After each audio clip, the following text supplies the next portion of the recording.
Hello viewers, welcome to my channel Gyan Knowledge Hub. In this video, we'll discuss the summary of the poem Be the Best of Whatever You Are. So let us start the video, but before that, if you are new on the channel, please subscribe it. So the poem Be the Best of Whatever You Are is written by Douglas Malloch.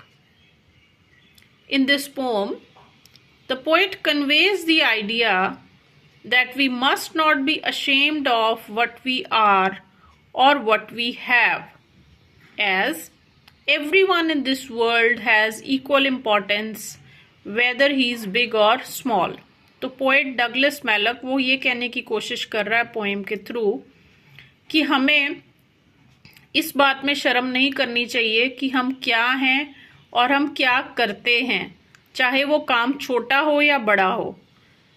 हमें उस चीज़ में proud feel करना चाहिए, हमें शर्म नहीं करनी चाहिए, चाहे हमारे पास कम है या ज़्यादा है, क्योंकि हर इंसान की अपनी इम्पोर्टेंस होती है इस वर्ल्ड में, चाहे वो बड़ा आदमी हो या छोटा आदमी हो।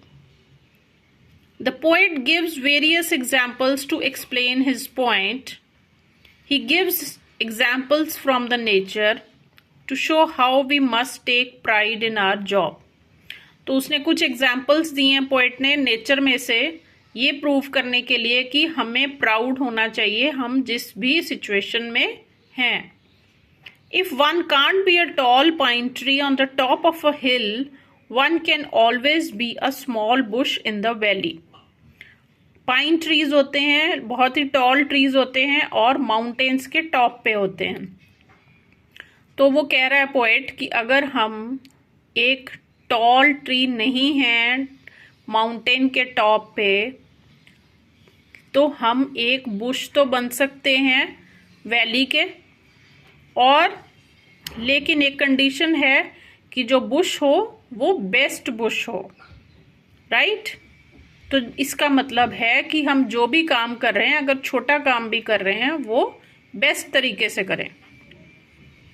Through this example, the poet wants to say that we should do our best in whatever situation we are in.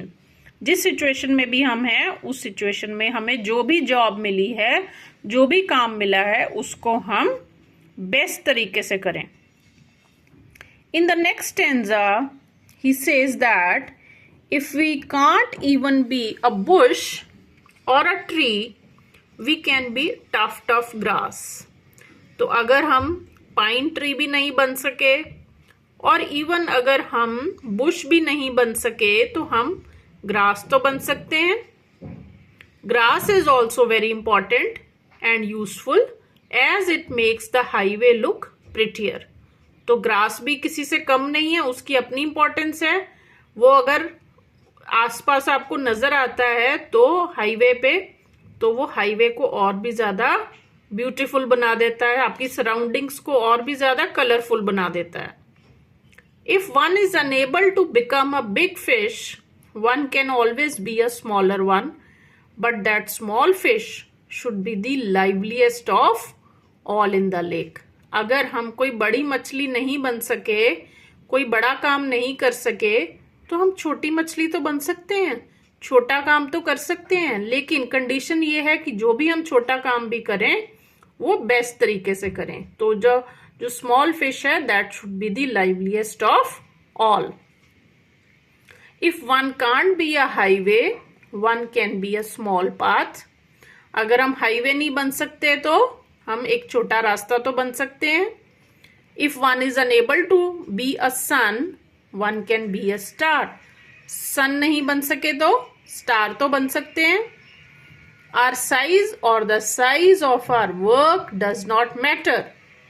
Our success depends upon the way we do that work. तो ना तो हमारे साइज की कोई importance है, ना ही हमारे काम के साइज की इंपॉर्टेंस है। इंपॉर्टेंस किस चीज की है, सक्सेस हमें किस चीज के बेसिस पे मिलता है कि कितनी मेहनत से हम वो काम को करते हैं, किस तरह से उस काम को करते हैं।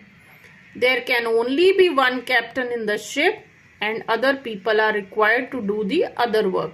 तो शिप चलाने के लिए एक ही कैप्टन चाहिए होता है, बाकी तो क्रू मेंबर्स होते हैं, तो सभी कैप्टन नहीं बन सकते.